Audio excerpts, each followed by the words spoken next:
Praise the lord. దేవునికి స్తోత్రం.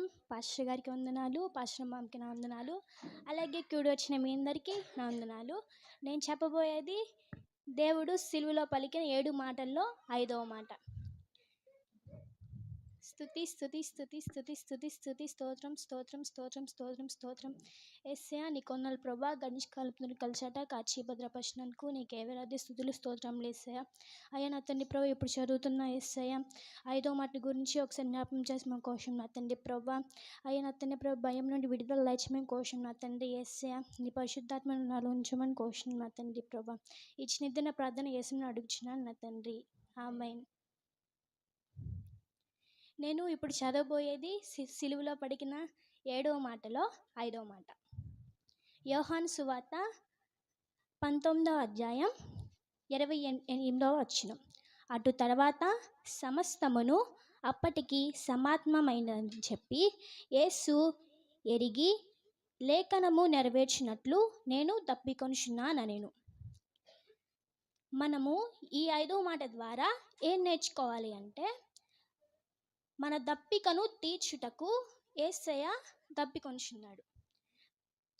యేసుక్రీస్తు దప్పికొంచున్నాడంటే ప్రైజ్ ది లార్డ్, హల్లెలూయా. మనం ఆధ్యాత్మికంగా చూస్తే యేసయ్య ఆత్మల దప్పికను గురించి దప్పికొంచున్నాడు అన్నమాట. దీనిలో మెయిన్గా 3 పాయింట్స్ గురించి చెప్తాను. విశ్వాసి యొక్క దప్పికను తీర్చుటకు యేసయ్య దప్పికొంచున్నాడు. ఏంటిదండి? విశ్వాసి యొక్క దప్పికను తీర్చుటకు యేసయ్య దప్పికొనుచున్నాడు. సెకండ్ పాయింట్ ఏంటంటే, విశ్వాసికి జీవజలము ఇవ్వడానికి ఆయన దప్పికొనుచున్నాడు. విశ్వాసికి జీవజలం ఇవ్వడానికి ఆయన దప్పికొనుచున్నాడు. రోమీలకు 5వ అధ్యాయం 9వ వచనం. కాబట్టి ఆయన రక్తము వలన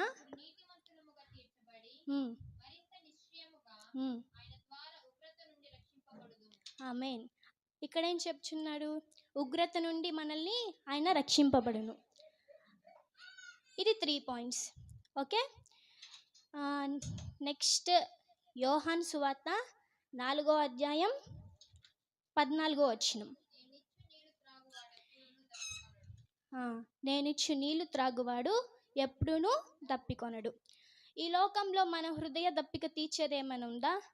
లేదు కదా. ధన దప్పిక కానీ, ప్రపంచంలో సుఖాలు కానీ ఏముండవు కదా.